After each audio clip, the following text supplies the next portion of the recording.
Behind the scenes accounting of Donald Trump's thought process, it feels weird to say that, his process, I'll say, of picking a VP is starting to shed more light on it. And while there are a lot of different considerations that they're making, there is one thing that seems to be clear, which is that he is going to be picking a woman for the first time. It's not gonna be Mike Pence again. He's not considering other male Republicans or whatever, supposedly. They all say that he's going to be choosing a woman. And they say it's no accident, one strategist said, that he's only considering women. Quote, you have to think about how you win suburban women and how you win battleground districts. And so I guess obviously the way to do that is to pick a woman, not to like think about your policies or values or anything, or stop stripping rights away from people or try to appeal to women. I guess the only way is to choose one. Okay, well, that's fine. That said, who is he thinking about? Well, apparently they've been banding around the names of Elise Stefanik, Republican of New York, Marjorie Greene, who I've made videos about her possibly being the VP, along with a third contender who's already begun to rankle corners of Trump world, Tulsi Gabbard. So that's another consideration.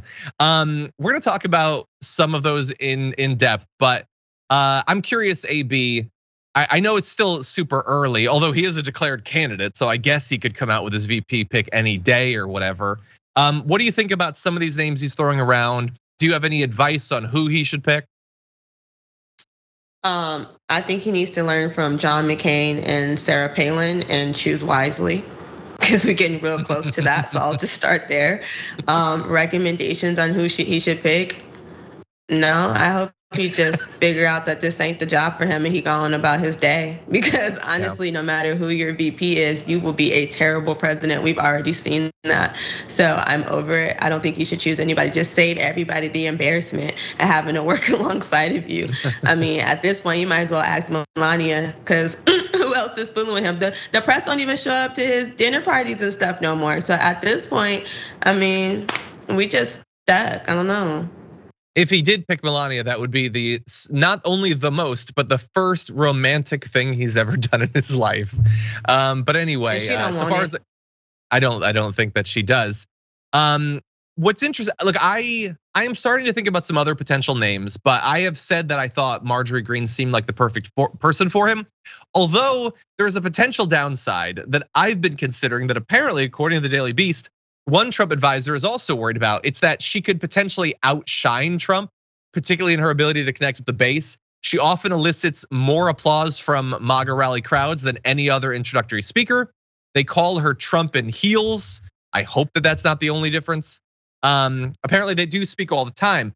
And I think she desperately wants to be picked. I think that she could accomplish a lot of what he would want in a VP, which would be to have no preferences or thoughts about policy and to be focused exclusively on viciously attacking the opponent. But she gives me a little bit of a vibe that maybe she'd eventually, if she saw the opportunity, be willing to backstab him.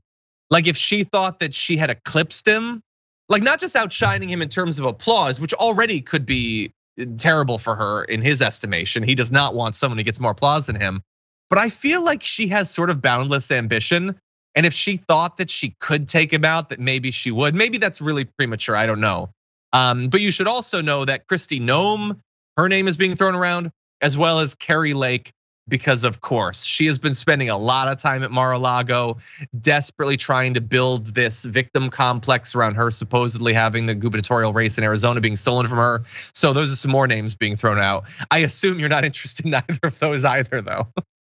No, honestly, I was gonna say, if anybody, I would probably say Carrie Lake, only because she knows how to draw in that crowd, right? Just like him, and his whole thing is show, right? His whole thing is performance. He's a TV guy. Perform. What does it look like to the crowd, right? Because even at his inauguration, he was like, it was this many people there, and it was like, no, it was actually that many people not there. But anyways, like, so I think Carrie Lake would probably be a good choice. If they're saying MTG is a Trump in heels, then it's very likely she is going to backstab him at her first chance that she get to come up. And so he's gonna have to be careful of that. But I think he's aware of that, right? He knows he keeps his enemies close, you know what I mean?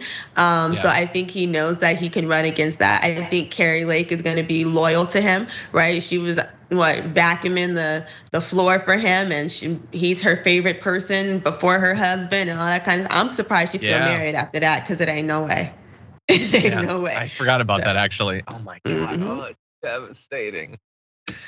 It's very similar to what Ron DeSantis did in his ad back in the day, where he had his wife like talking about how much of a man Trump is and everything. Like, oh God. Bear in mind though, Marjorie Greene, I don't want to put this image back in people's head.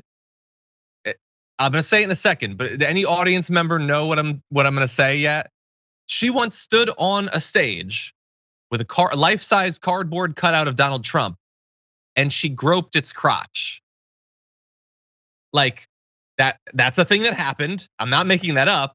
I don't like that happening, because then I have to say it. And I think if we could not sexualize any politician, let alone a female politician, I would prefer to have that be the way that things work. But she chose to do that in front of a camera. So, oh God, it's so gross.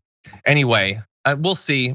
I did a story in the pre-show today about why he didn't pick Nikki Haley to be his Secretary of State.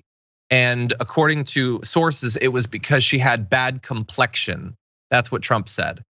He said aesthetically, she wasn't good for the role of chief diplomat of the United States. So whoever he chooses, it's gonna be for the absolute worst reasons.